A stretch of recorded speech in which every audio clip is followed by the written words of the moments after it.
Shalom, selamat pagi Bapak Ibu Saudara sekalian dikasih dan puji Tuhan. Kita semua sehat walafiat, puji Tuhan. Mari kita berdoa kembali Bapak Ibu Saudara sekalian sebelum kita merenungkan firman Tuhan ya. Bapa di dalam surga, kami sungguh berterima kasih dan kami sungguh bersyukur kepada Engkau. Tak henti-hentinya Engkau mencurahkan kasih sayang-Mu, berkat dan rahmat yang melimpah dalam kehidupan kami Tuhan. Dan saat ini kami ingin belajar merenungkan firman-Mu Tuhan, supaya dalam kehidupan kami ada pertumbuhan iman yang benar di dalam pengenalan akan Engkau Bapa. Berikan hikmat-Mu, terangi kami Tuhan. Berikan kami lawatan oleh Tuhan, sehingga apa yang kami pelajari pada saat ini Tuhan, semakin kami dewasa di dalam Engkau. Terima kasih di dalam nama Tuhan Yesus, haleluya, amin.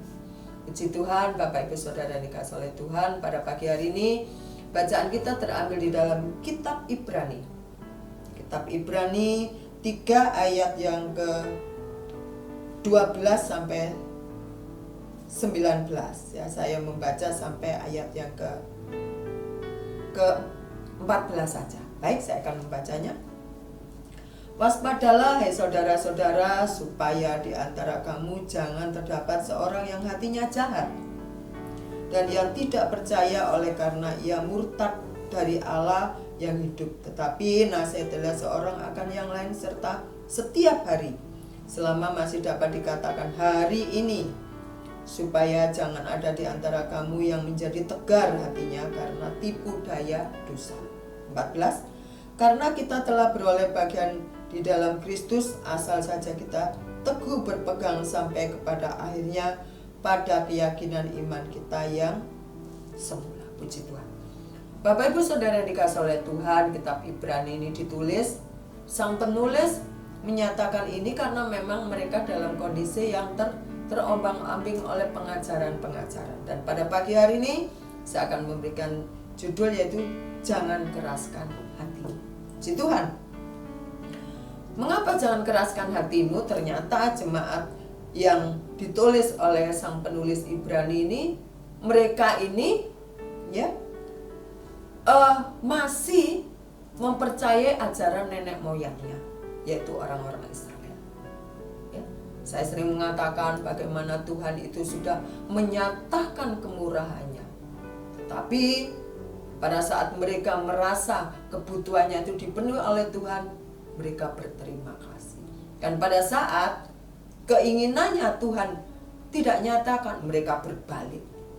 Mereka tidak mau datang lagi, tidak mau dengar nasihat Tuhan yang lewat para nabi-nabinya. Itulah sehingga dikatakan bangsa Israel adalah bangsa yang tegar tengkuk, ya. Bertobat kembali lagi, bertobat kembali lagi. Semoga kita tidak seperti itu Bapak Ibu Saudara sekalian ya.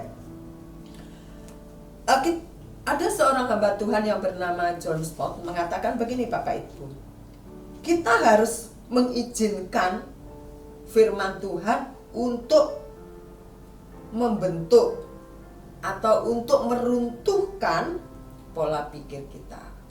Waktu saya membacanya saya sempat bingung ya, karena di sini dikatakan kita harus mengizinkan firman Tuhan untuk meruntuhkan iman kita atau untuk merusak rasa kita yang tidak baik. Apa maksudnya ya? Ternyata setelah saya renungkan kalimat ini, saya mulai mengerti bahwa firman Tuhan gunanya adalah untuk memperbaiki sikap kita, untuk mendidik, untuk menegur kita supaya kita tidak tinggal dalam dosa, supaya kita tidak tinggal dalam kecongkaan, kesombongan, keangkuhan diri ya. Bapak Ibu Saudara yang dikasihi oleh Tuhan, ayat 12 mengatakan, waspadalah hai saudara-saudara, supaya di antara kamu jangan terdapat seorang yang hatinya jahat. Nah, kenapa penulis mengatakan begini? Karena dia tahu orang-orang pada waktu itu ya, hatinya mulai dicondongkan dalam pengajaran-pengajaran yang tidak baik. Sehingga mereka seperti di awal saya tadi katakan ya, orang Israel itu Mereka masih percaya, mereka masih mengikuti liturgi-liturgi nenek moyangnya, menyembah-menyembah Baal atau menyembah-menyembah dewa-dewa, patung-patung. Mereka masih mempercayai ajaran-ajaran yang diturunkan dari nenek moyang mereka. Mereka tidak teguh, mereka tidak konsisten dengan firman Tuhan. Sehingga penulis Ibrani ini mengatakan begini, waspadalah saudara-saudara, ya, di antara kamu jangan terdapat seorang yang hatinya jahat. Kalau orang hatinya jahat itu akan menyeret kita, akan membawa kita keluar dari atau dari pola hidup kita yang dekat kepada Tuhan. Nah, ini kan tidak baik, sehingga penulis Ibrani mengingatkan kita. Dan pada pagi hari ini tentunya saya juga diingatkan. Awas loh, jangan sampai ya ada orang yang hatinya jahat akan menyeret kamu, akan membawa kamu untuk tidak dekat lagi kepada Tuhan. Ya. Oleh karena itu firman Tuhan yang kita dengar setiap hari, firman Tuhan yang sering kita dengar setiap minggu, kita harus melembutkan hati kita. Jangan keraskan. Ada lagu kayak sepertinya, jangan keraskan hatimu. Ya. Kita tidak pernah tahu seseorang itu hatinya suka mengeraskan hatinya atau tidak. Casingnya lembut, casingnya senyum-senyum, tapi hatinya begitu keras. Betapa kerasnya hatinya. Hamba Tuhan yang John Stott ini, seorang pendeta, mengingatkan kita melalui karyanya, ya, yaitu untuk kita mengizinkan firman Tuhan itu merusak pola pikir kita yang tidak benar tentang firman, tentang Tuhan. Kadang-kadang kan pikiran kita ini error tentang Tuhan, ya. Seakan-akan kita bisa menentukan diri kita sendiri. Seakan-akan kita bisa, oh ini baik, kita kerjakan. Ya, manusia kita mulai muncul. Kalau manusia kita mulai muncul, aku kita akan berkuasa. Fokusnya, sentralnya bukan lagi sama Tuhan, tetapi sentralnya sama aku. Aku mau begini, aku mau begitu. Wah, ini bahaya ini Bapak Ibu Saudara sekalian, ya. Oleh karena itu kita minta Roh Kudus, ya, untuk kita menjadi pribadi yang lembut. Hati kita dibentuk, hati kita diubah oleh Roh Kudus, ya, supaya kita mempunyai hati yang lembut, hati yang mau ditegur, hati yang mau dididik, hati yang mau dinasehati, bahkan mungkin hati yang mau dikritik. Tidak banyak orang suka dikritik, ya.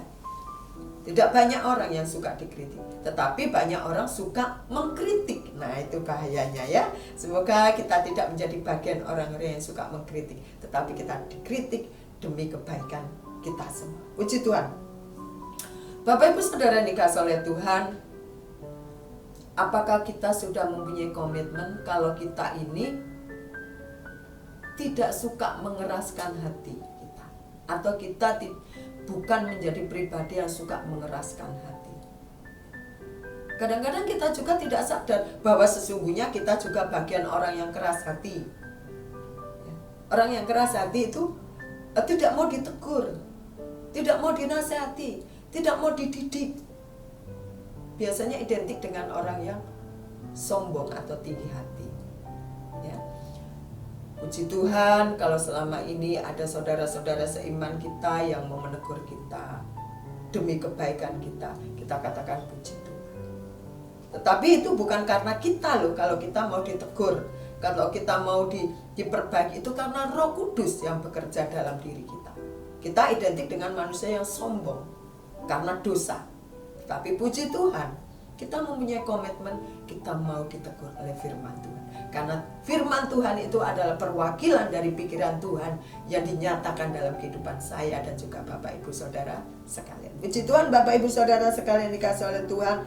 Biarlah kita tidak menegarkan hati kita untuk kita ditegur oleh firman Tuhan, ya.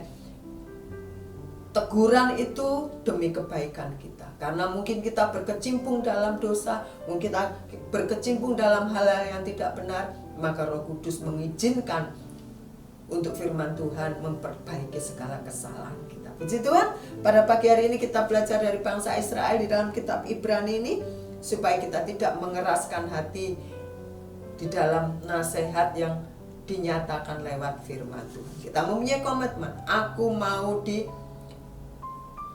ditegur, aku mau diperbaiki, aku mau dididik oleh firman Tuhan. Puji Tuhan. Puji Tuhan, kita bagian orang-orang yang tidak mengeraskan hatinya, sehingga kita tidak terombang-ambing ya, oleh ajakan-ajakan, oleh ajaran-ajaran itu akan menyesatkan diri kita sendiri, dan tentunya pasti akan merugikan diri kita sendiri. Puji Tuhan Bapak Ibu Saudara sekalian ya.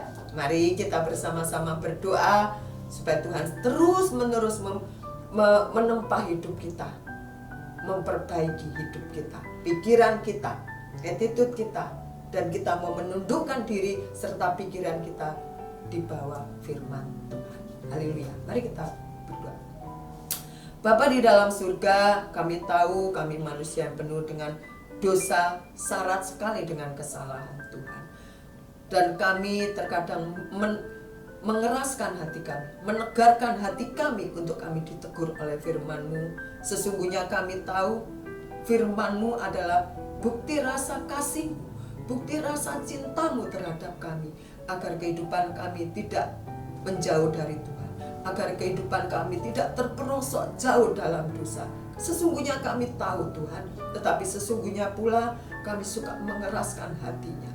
Ego kami tidak mau untuk ditegur, dan kami terus memohon untuk Roh Kudus boleh menjamah hati kami, menegur hati kami, supaya kami mempunyai hati yang lembut, mau ditegur, mau dididik, mau dikritik, semata-mata bagi kehidupan kami pribadi, supaya kehidupan kami bisa mencerminkan Kristus hidup dalam kehidupan kami, dan Tuhan saja yang dimuliakan. Terima kasih Bapa, terima kasih. Di dalam nama Tuhan Yesus kami mau serahkan hidup kami sepenuhnya. Berkaryalah Tuhan, bekerjalah Tuhan dengan apa yang Engkau mau atas hidup kami. Di dalam nama Tuhan Yesus, haleluya, amin. Selamat pagi, selamat beraktivitas Bapak Ibu. Mari kita serahkan hidup kami sepenuhnya, hidup kita sepenuhnya, maksud saya, kepada Tuhan, untuk Tuhan boleh membentuk kita menjadi pribadi yang sungguh-sungguh indah di hadapan sesama, terlebih lagi di hadapan Tuhan. Selamat pagi, selamat beraktivitas. Tuhan Yesus memberkati kita. Amin.